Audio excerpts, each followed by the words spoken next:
I really like the idea of working with challenging contemporary artists.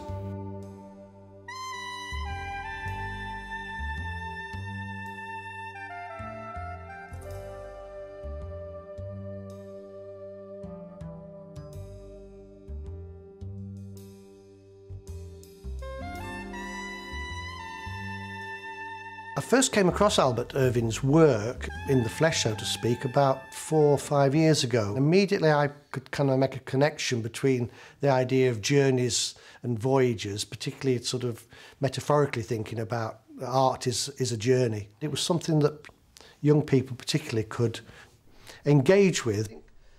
Advanced Skills art teacher Rod Hepworth has introduced Year 8 pupils at St Christopher's School, Accrington, to contemporary artist Albert Irvin.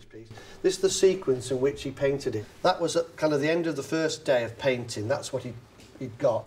It's a matter of very quickly getting as much of the area covered first of all, and then on the next day he comes in and he starts to put some big areas blocked in over the top of it, and he goes through day by day, and the nice thing about that is you can see how he's over painting over the top of it. I really like Albert Irvin to be able to learn about an artist who's still alive rather than an artist who's lived hundreds of years ago. Albert Irvin's work is like very abstract and not very like realistic, but they look pretty cool.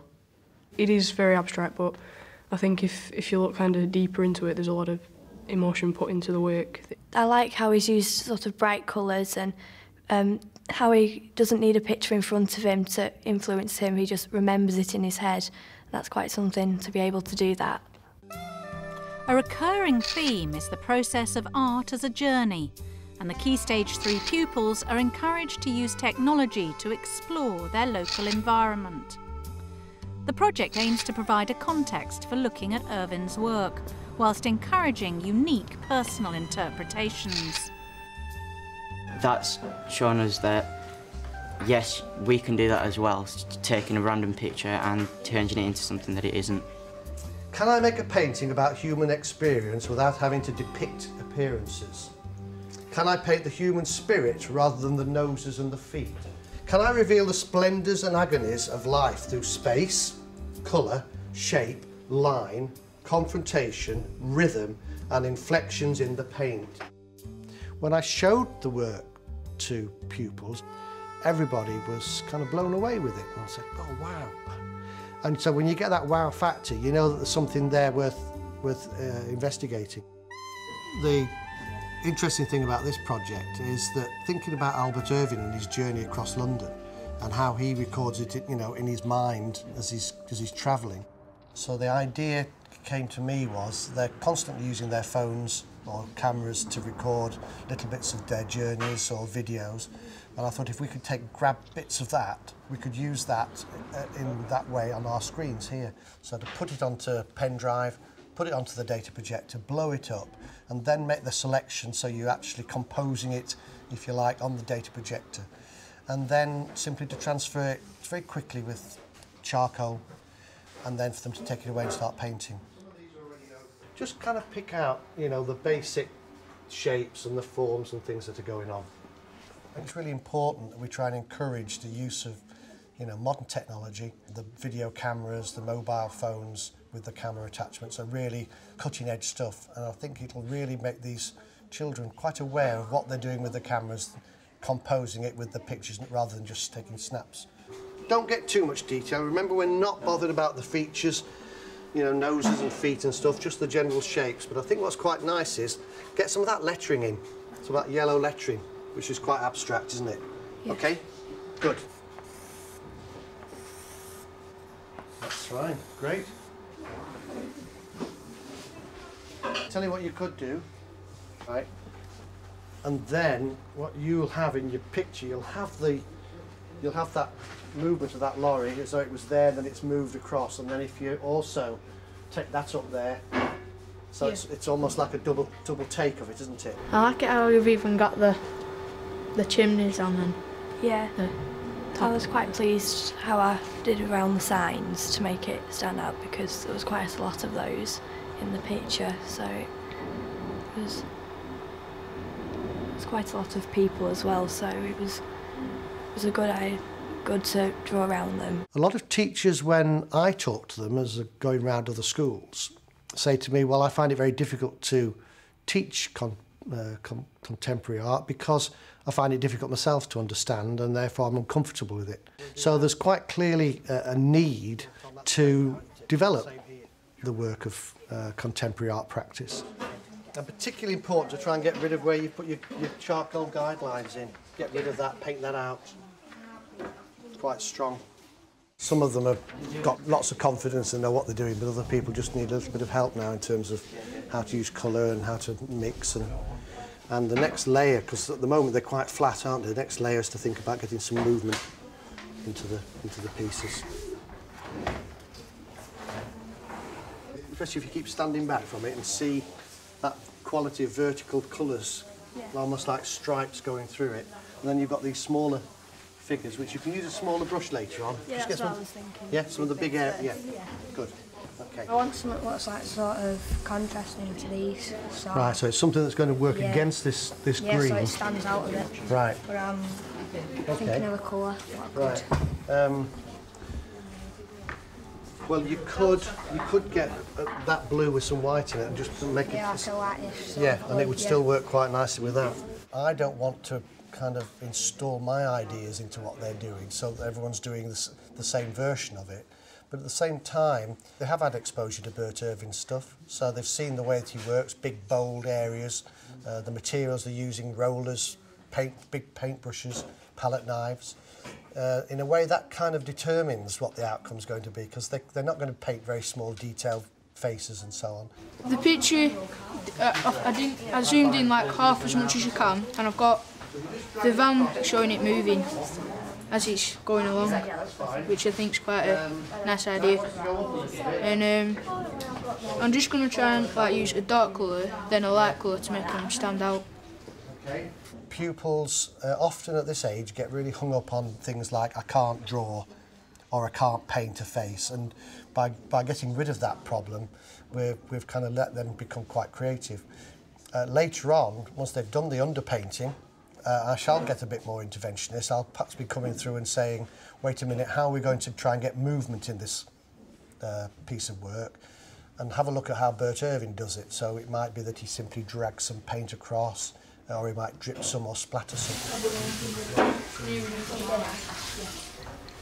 This is amazing. Just scan it across to that side.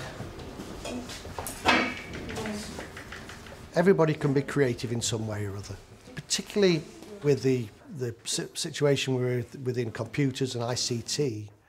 Everybody has the opportunity to do kind of creative things that they never envisaged before. But it also has an effect on so many aspects of life. Children are quite creative in the way that they dress, or the way that they want to decorate their rooms, or what they do on their bags, or a whole heap of things.